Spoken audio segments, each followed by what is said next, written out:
सादर करीत आहोत सुप्रसिद्ध ज्येष्ठ साहित्यिक डॉक्टर रवींद्र ठाकूर लिखित कादंबरी दाही दिशा.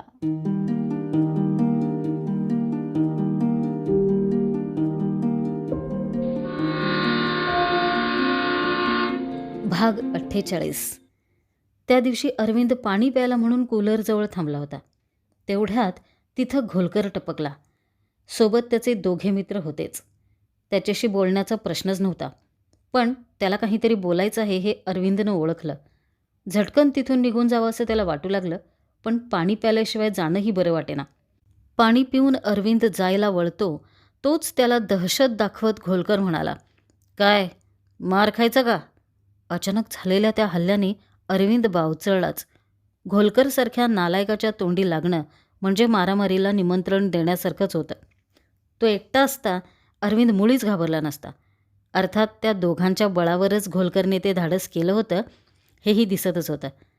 शब्दाने शब्द वाढत जावा आणि भांडणं झुपावं हीच घोलकरची अपेक्षा होती. अरविंद काहीच बोलत नाही असं पाहून तो पुढे म्हणाला, इथं काही लपडं केलं तर महागात पडेल बरं का? वाद वाढवण्यात अर्थ नव्हता. घोलकरकडे सरळ दुर्लक्ष करून अरविंद तिथून निघाला. तो सरळ लायब्ररीत जाऊन बसला. साले, नीच लोकांना सगळीकडे नीचपणाच दिसणार. कोणी बहीण भाऊ एकत्र दिसले तरी त्यांना लफडच दिसणार. बुभुक्षित साले. त्या दिवशी सकाळची कामगिरी आटोपून अरविंद नेहमीप्रमाणे फापलत विभागात धडकला तर आज तास होणार नाहीत असं समजलं. मराठवाडा विद्यापीठाला डॉक्टर बाबासाहेब आंबेडकरांचं नाव द्या या मागणीसाठी विद्यापीठावर मोर्चा येणार होता आणि त्यासाठी सर्वत्र पोलीस बंदोबस्त तैनात होता. अधूनमधून कानावर येणाऱ्या या मागणीने अलीकडेच बराच जोर धरला होता. खरं म्हणजे नामांतराची मागणी ही मुख्य मागणी नसायचीच. दलित विद्यार्थ्यांच्या प्रश्नांविषयी जी निवेदनं कुलगुरूंना वगैरे दिली जात त्यात कुठं तरी हेही एक कलम असायचं. परंतु नंतर इतर मागण्या मागे पडत गेल्या आणि हीच एक मागणी मुख्य बनली. आवारात ठिकठिकाणी घोळक्याने जमलेल्या विद्यार्थ्यांमध्ये उलटसुलट चर्चा सुरू होती. किमान दलित विद्यार्थ्यांनी तरी मोर्चात सहभागी व्हावं यासाठी सिद्धार्थ कांबळे त्यांना आवाहन करत होता. नामांतरातून काय साध्य होणार आहे तेच मला समजत नाही, बोलता बोलता कोणीतरी म्हणाला. झालं, सिद्धार्थला तेवढंच पाहिजे होतं. तो एकदम तावातावाने भांडू लागला. हे बघा, तो प्रश्न कधीच निकालात निघालाय. नामांतर झालंच पाहिजे याविषयी वादच नाही. मराठवाड्याच्या शैक्षणिक विकासात आंबेडकरांचा मोठा वाटा आहे हे तुम्ही मान्य करणार की नाही? अमान्य कोण करतो? शेवाळे गुरुजी म्हणाले. अमान्य नाही तर मग नामांतर का मान्य नाही? शब्दाने शब्द वाढतच चालला. सिद्धार्थ आवाज चढवून बोलू लागला तर गुरुजी सौम्य शब्दात परंतु ठामपणे आपली बाजू मांडू लागले. हे बघ, संपूर्ण मराठवाड्याचं सांगू नकोस. आंबेडकरांनी औरंगाबाद शहरात महाविद्यालय स्थापन केली हे 100% मान्य. विद्यापीठ हे नंतर झालं. हो, पण त्यांच्या प्रयत्नांमुळेच झालं. त्यांनी मराठवाड्याचा शैक्षणिक विकास केला म्हणून विद्यापीठ मिळालं तसंही नाही म्हणतायत. ते श्रेय त्यांचं एकट्याचं नाही. राहिला प्रश्न नामांतराचा. विद्यापीठाला त्यांचं नाव दिलं तरच त्यांच्याविषयीचा आदर दिसतो असं मुळीच नाही. ते थोर विचारवंत होते, यात वादच नाही. त्यांच्याविषयी तुम्हाला आहे तेवढाच आदर आम्हालाही आहे. उठसूट त्यांच्या नावाचा झेंडा घेऊन आंदोलन करणं म्हणजे आंबेडकरवाद नाही. त्यांना औरंगाबादपुरतं महाराष्ट्रपुरतं मर्यादित करू नका. देशात अजून अनेक विद्यापीठं होतील. त्यापैकी एकाला त्यांचं नाव देता येऊ शकेल. आता आहे त्या विद्यापीठाचं नाव बदलायचं, त्यासाठी एवढा आटापिटा करायचा, यात काय मतलब आहे? मराठवाडा हे नाव प्रातिनिधिक आहे. संपूर्ण मराठवाड्याच्या भावना त्याच्याशी जोडलेल्या आहेत. मराठवाडा या नावात सगळेच येतात. ते काही फक्त मराठवाड्यापुरतं किंवा कुठल्याही एका जातीपुरतं मर्यादित नाही. विकासाचं म्हणशील तर तो केवळ एका व्यक्तीमुळे होत नाही, त्यात अनेक घटक असतात. अशा परिस्थितीत केवळ एका व्यक्तीचं नाव देऊन काय साध्य होणार आहे हेच मला समजत नाही. समाज विकासाचे अनेक महत्त्वाचे मुद्दे बाजूला ठेवायचे आणि नामांतरासारखे भावनिक मुद्दे पुढे करायचे हे राजकारणच आहे. त्यात सामान्य लोकांना आणि विद्यार्थ्यांना कशाला भरडता? मराठवाडा विकास आंदोलनाचं काय झालं? झाला का विकास? आंबेडकरांनी शैक्षणिक विकास घडवला, पण तुम्ही मात्र विद्यार्थ्यांचं शैक्षणिक नुकसान करताय, त्याचं काय? आज बाबासाहेब असते तर त्यांनाही तुमचं हे आंदोलन पटलं नसतं. त्यांचा संदेश जरा आठवा. शिका, संघटित व्हा आणि संघर्ष करा. तुम्ही शिकलाय, पण संघटित होण्याऐवजी विघटित झालाय आणि आपसातच संघर्ष करू लागलाय. आधी संघटित व्हा आणि योग्य कारणासाठी संघर्ष करा. नुसती आहेत ती नावं बदलून कसला विकास होणार हो? आणखी कोणीतरी म्हणालं. करा ना मागण्या, नाही कोण म्हणतो. विद्यापीठाच्या विकासाच्या, नवे अभ्यासक्रम सुरू करायच्या, नसलेले विभाग सुरू करायच्या मागण्या करा ना.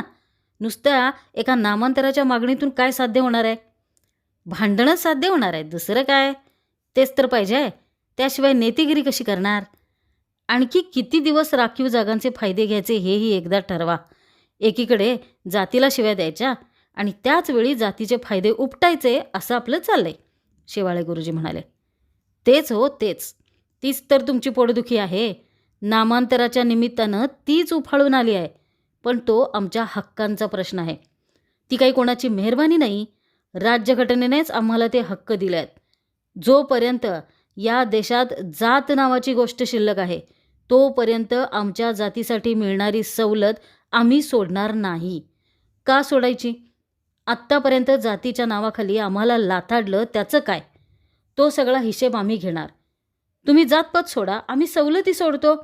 बोला, आहे तयारी? आणि नामांतराचं म्हणाल तर तो आमच्या अस्मितेचा प्रश्न आहे. आंबेडकर ही आमची अस्मिता आहे. काय वाटेल ते झालं तरी आम्ही हे नामांतर केल्याशिवाय राहणार नाही. अगदी रक्त सांडावं लागलं तरी बेहत्तर. आम्ही मागे हटणार नाही. अरे, दलितांना तुम्ही तुमचं म्हणून काही देणार आहात की नाही? की प्रत्येक गोष्ट आम्ही भांडूनच मिळवायची? ठीक आहे, प्रत्येक गोष्ट भांडूनच मिळवायची असेल तर त्यालाही आमची तयारी आहे. तुम्ही सांभाळून राहा म्हणजे झालं, सिद्धार्थ म्हणाला. सिद्धार्थचा मित्र म्हणाला, आजवर तुम्हीच जातीचे फायदे उपटले, त्याचं काय? तेही एक प्रकारचं आरक्षणच होतं. आता बाबासाहेबांच्या कृपेनं आम्हाला फायदे मिळू लागलेत, हेच तुम्हाला पाहावेनसं झाले. आम्ही जात सोडतो म्हटलं तर तुम्हीच ती सोडू देत नाही आणि तुम्ही स्वतः तर जात टाकणारच नाही, कारण ती तुमच्या फायद्याची आहे. सिद्धार्थ म्हणाला, आम्ही जात सोडतो म्हटलं तरी तुम्ही आम्हाला तुमच्या बरोबरीनं वागवणार आहात का ते सांगा. आमच्यावरचा दलितपणाचा कलंक पुसला जाणार आहे का? बोला. रोटी व्यवहार करण्याइतकं ते सोपं नाही. बेटी व्यवहार करणार तेव्हा आम्ही खरं समजू. सगळे एका लेवलवर या, मग राखीव जागांच्या विरोधात बोला.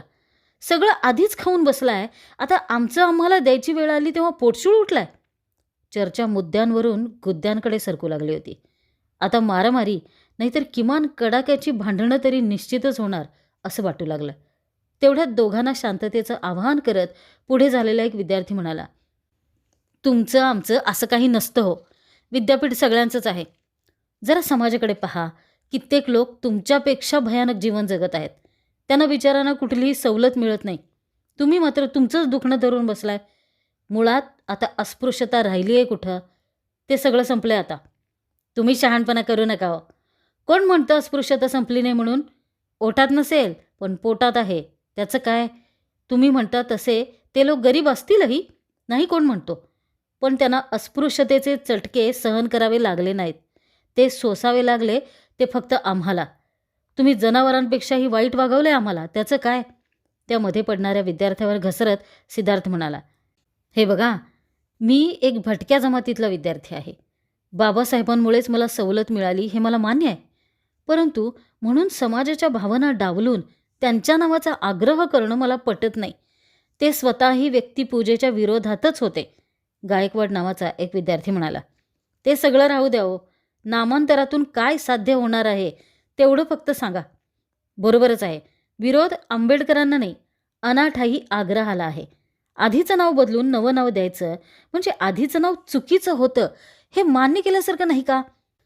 ते नाव देणाऱ्या लोकांच्या भावनाचा त्यात अनादरच होणार, किंबहुना लोकभावनांचाच अनादर होणार.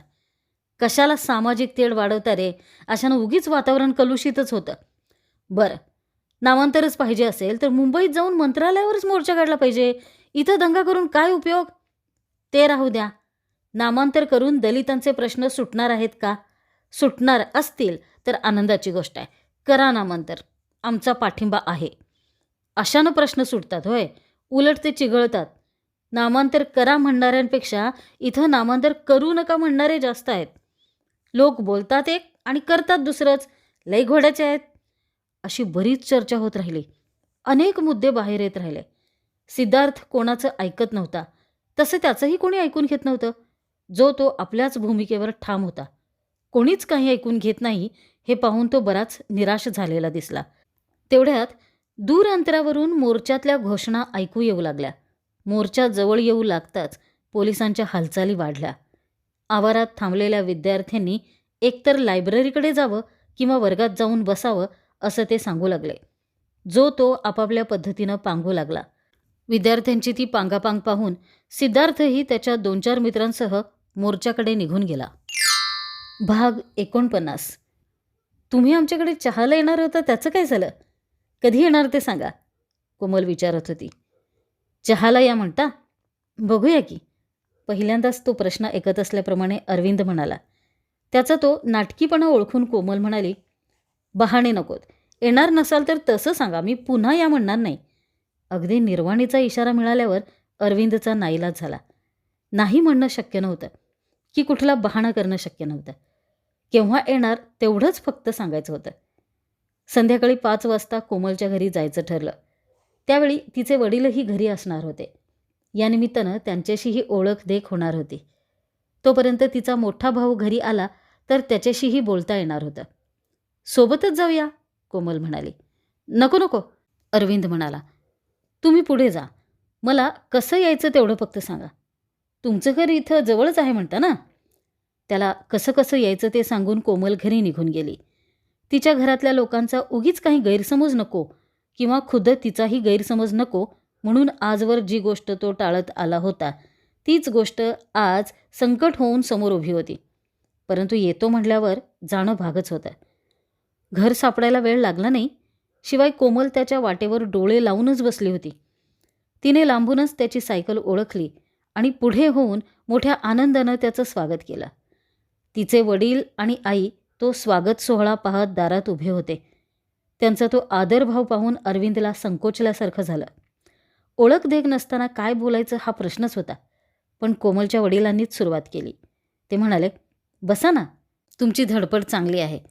तुमच्या मदतीमुळे कोमलसुद्धा चांगल्या मार्कांनी पास होईल. असं कसं, कोमलसुद्धा हुशारच आहे. कोमल अरविंदकडेच पाहत होती. तिच्या डोळ्यात अरविंदविषयीचा अभिमान जणू ओसंडून वाहत होता. कोमलची आईसुद्धा सगळं ऐकत होतीच. थोडं पुढं येऊन ती कौतुकानं म्हणाली, आमची कोमल सारखं तुमच्याविषयीच सांगत असते. दाराआड अजून एक स्त्री दिसली. ती बहुधा कोमलची वहिनी असावी.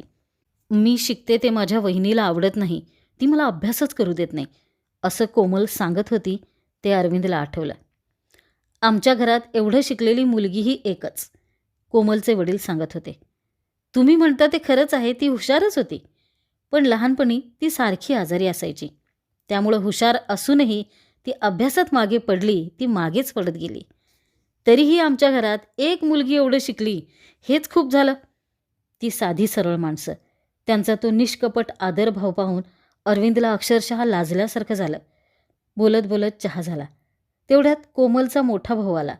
त्याने स्वतःच आपली ओळख करून दिली. तो कुठल्या तरी कारखान्यात नोकरी करत होता. शिक्षण, साहित्य, लेखन, वाचन असल्या गोष्टींविषयी त्याला फारशी आस्था दिसली नाही.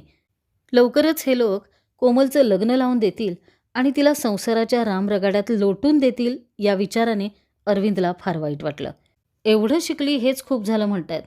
म्हणजे यांचा तिला पुढे शिकवायचा किंवा तिची इच्छा असली तरी शिकू द्यायचा विचार दिसत नाही. पण सल्ला देणारे आपण कोण असा विचार करून तो गप्पच राहिला.